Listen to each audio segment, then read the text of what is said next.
Please do not listen to this if you're driving or operating heavy machinery. Please listen to this in a place where you can safely go to sleep.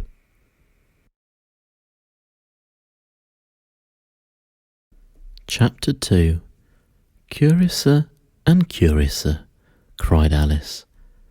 She was so much surprised that for a moment she quite forgot how to speak good English.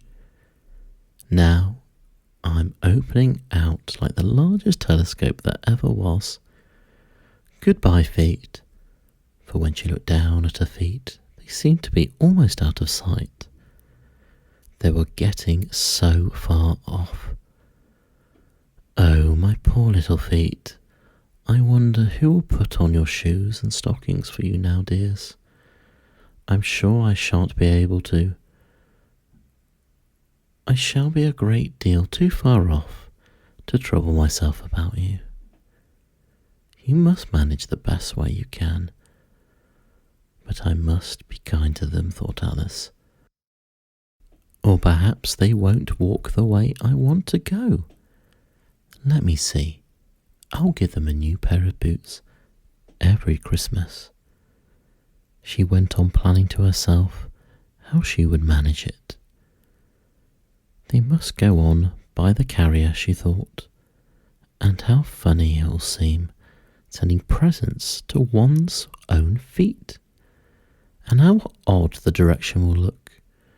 Alice's right foot, Esquire, hearth rug, near the fender, with Alice's love.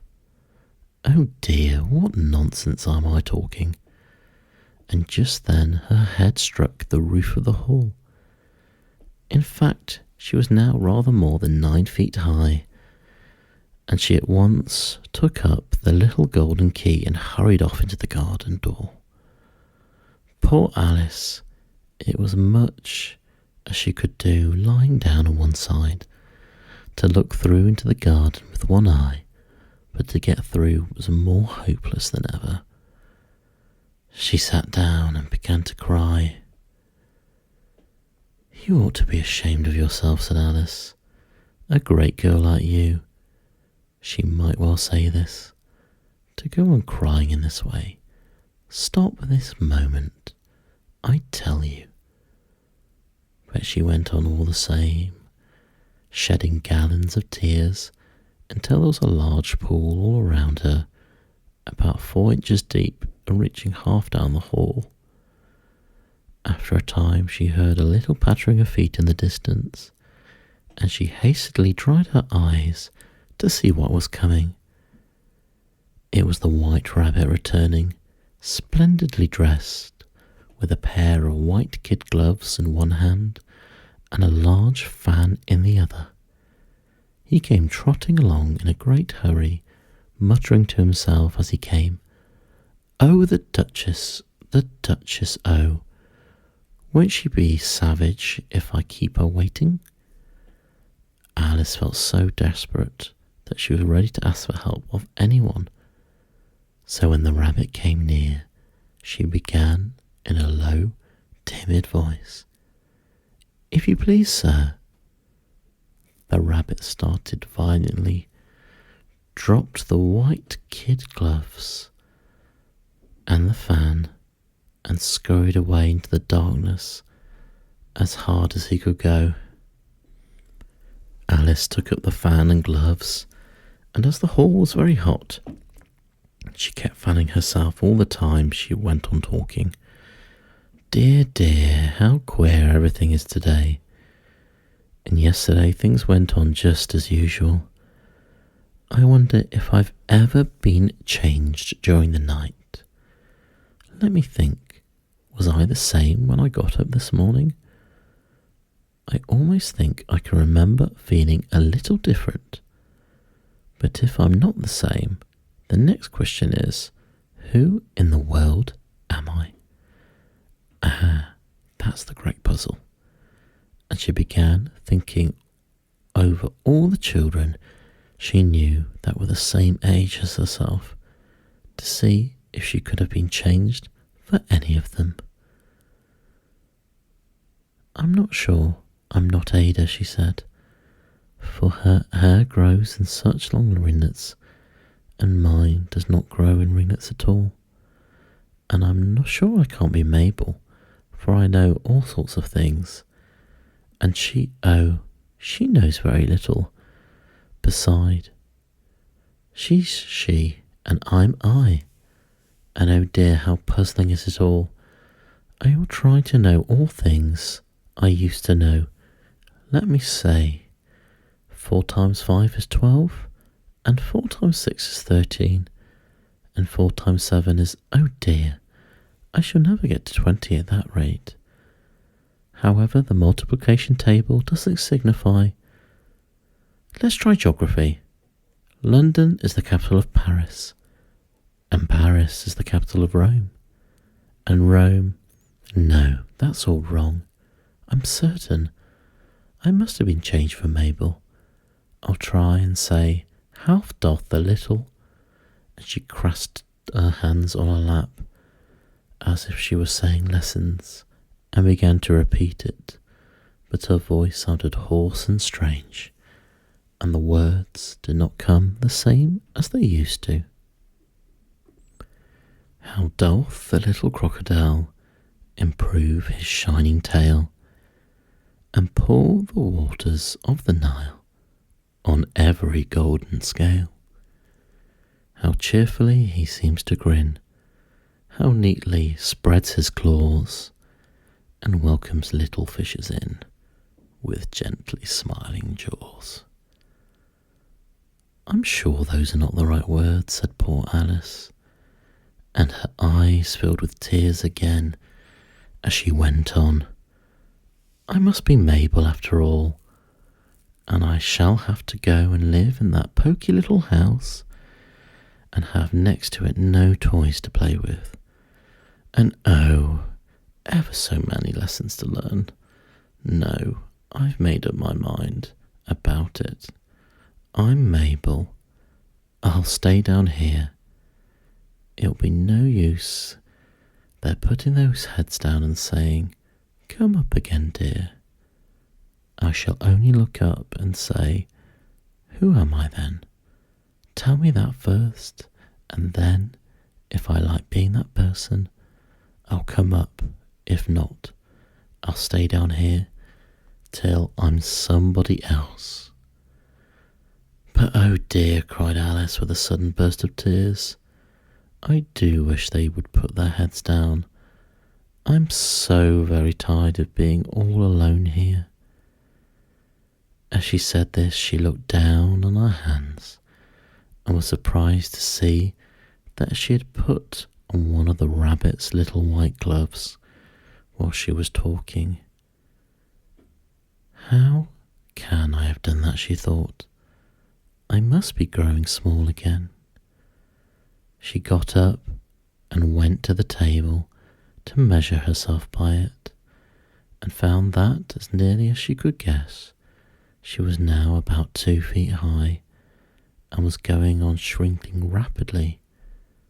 She soon found out that the cause of this was the fan she was holding, and she dropped it hastily, just in time to avoid shrinking away altogether. That was a narrow escape, said Alice, a good deal frightened at the sudden change, but very glad to find herself still in existence. And now for the garden, and she ran with all the speed back to the little door. But alas, the little door was shut again, and the little golden key was lying on the glass table as before. And things are worse than ever, thought the poor child, for I never was so small at this before, never, and I declare it's too bad, that is. As she said those words, her foot slipped, and in another moment, splash, she was up to her chin in salt water. Her first idea was that she had somehow fallen in the sea. And in that case, I can go back by railway, she had said to herself. Alice had been to the seaside once in her life, and had come to the general conclusion that wherever you go, 2. On the English coast, you will find a number of bathing machines in the sea. Some children digging in the sand with wooden spades, then a row of lodging houses, and behind them a railway station. However, she soon made out that she was in a pool of tears which she had wept when she was 9 feet high. "I wish I hadn't cried so much," said Alice, as she swam about, trying to find her way out. "I shall be punished for it now, I suppose, by being drowned in my own tears. That will be a queer thing, to be sure. However, everything is queer today." Just then she heard something splashing out in the pool a little way off, and she swam nearer to make out what it was. At first she thought it must be a walrus or a hippopotamus, but then she remembered how small she was now, and she soon made out that it was only a mouse that had slipped in like herself. Would it be of any use now, thought Alice, to speak to this mouse? Everything is so out of the way down here that I think I should very likely talk to this mouse. At any rate, there is no harm in trying. So she began, "Oh, mouse, do you know the way out of this pool? I am very tired of swimming about here, oh mouse." Alice thought this must be the right way of speaking to a mouse. She had never done such a thing before, but she remembered having seen in her brother's Latin grammar a mouse, of a mouse, to a mouse, and oh mouse. The mouse looked at her rather inquisitively and seemed to give her a wink with one of its little eyes. But it said nothing. Perhaps it doesn't understand English, thought Alice. I dare say it's a French mouse come over with William the Conqueror. For with her knowledge of history, Alice had no very clever notion how long anything had happened. So she began again, "Où est ma chatte?" which the first sentence in her French lesson book. The mouse gave a sudden leap out of the water and seemed to quiver all over with fright. "Oh, I beg your pardon," cried Alice hastily, afraid that she'd hurt the poor animal's feelings. "I quite forgot that you didn't like cats." "Not like cats?" cried the mouse in a shrill and passionate voice. "Would you like cats if you were me?" "Well, perhaps not," said Alice in a soothing tone. "Don't be angry about it. And yet, I wish I could show you our cat Dina. I thought you would take a fancy to cats if you could only see her. She is such a dear, quiet thing," Alice went on, half to herself, as she swam lazily about in the pool. "And she sits purring so nicely by the fire, licking her paws and washing her face. And she is such a nice soft thing to nurse. She's such a capital one for catching mice." "Oh, I beg your pardon," cried Alice again, for this time the mouse was bristling all over, and she felt certain it must be really offended. "We won't talk about her any more if you'd rather not." "We, indeed," cried the mouse, who was trembling down to the end of his tail. "As if I would talk on such a subject. Our family has always hated cats. Nasty, low, vulgar things.